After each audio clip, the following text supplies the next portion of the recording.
Pengertian psikologi pendidikan. Psikologi berasal dari bahasa Yunani yaitu psichi yang berarti jiwa dan logos yang berarti ilmu. Jadi secara harfiah psikologi berarti ilmu tentang jiwa atau ilmu. Psikologi kependidikan adalah disiplin ilmu yang mempelajari tentang pemahaman gejala, kejiwaan, dan tingkah laku manusia untuk kepentingan mendidik atau membina perkembangan kepribadian manusia.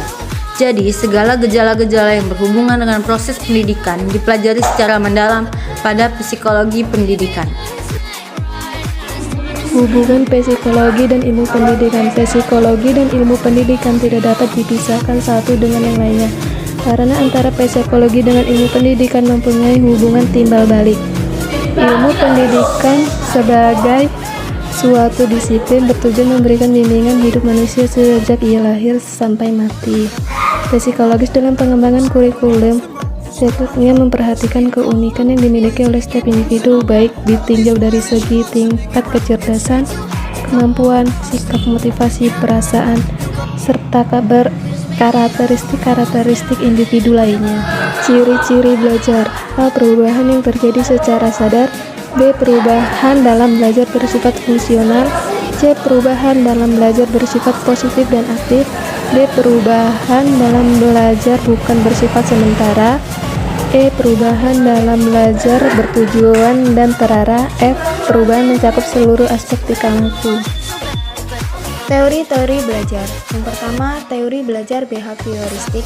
Teori ini adalah sebuah teori yang berorientasi pada hasil yang dapat diukur dan diamati. Yang kedua, teori belajar kognitif. Proses belajar akan berjalan dengan baik apabila materi belajar yang diberikan secara berkesinambungan dan beradaptasi dengan tepat dengan struktur kognitif yang telah dimiliki siswa sebelumnya. Dalam teori ini, ilmu pengetahuan tersebut akan dibangun dalam diri seseorang melalui proses interaksi yang berhubungan dan berkesinambungan dengan lingkungan. Yang ketiga, teori belajar humanistik. Tujuan dari proses belajar adalah untuk memanusiakan manusia itu sendiri. Yang terakhir adalah teori belajar kecerdasan ganda. Kecerdasan merupakan suatu kemampuan untuk memecahkan masalah atau menghabiskan sesuatu hal yang dibutuhkan dalam suatu latar budaya tertentu. Jenis-jenis belajar. A. Belajar arti kata. B. Belajar kognitif. C. Belajar menghafal. D. Belajar konsep. E. Belajar berpikir. F. Belajar keterampilan motorik. G. Belajar estetis. Selanjutnya, metode-metode dalam psikologi pendidikan. Yang pertama, metode observasi. Metode observasi dalam psikologi banyak dilakukan untuk mempelajari tingkah laku anak-anak, interaksi sosial, aktivitas keagamaan, peperangan, aktivitas kejahatan, dan kejadian lain yang tidak dapat dieksperimenkan. Yang kedua, metode studi kasus. Metode ini terutama digunakan oleh dokter atau ahli psikologi klinis ketika mereka mengobati pasien. Yang ketiga, metode survei. Survei adalah suatu metode yang bertujuan mengumpulkan sejumlah besar mengenai individu melalui alat pengukur wawancara. Selanjutnya, metode pembelajaran. Menentukan bagaimana cara-cara pembelajaran yang baik bukanlah suatu hal yang mudah.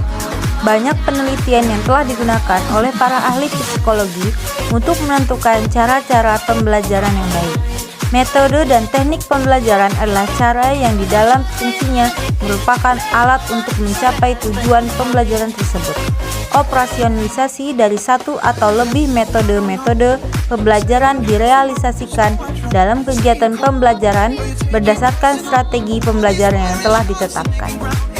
Kesimpulan, psikologi pendidikan merupakan salah satu disiplin ilmu yang berisi pemaparan tentang pemahaman gejala kejiwaan dalam tingkah laku manusia untuk kepentingan mendidik atau membina perkembangan kepribadian manusia. Semua gejala yang berhubungan dengan proses pendidikan dipelajari secara mendalam pada psikologi pendidikan. Belajar merupakan suatu proses perubahan tingkah laku yang diperoleh dari pengalaman sebelumnya melalui praktik atau latihan. Proses pembelajaran dipengaruhi oleh metode yang dapat dipilih oleh pendidik, diantaranya metode ceramah, metode tanya jawab, metode diskusi, metode simulasi, metode demonstrasi, dan metode pemberian tugas.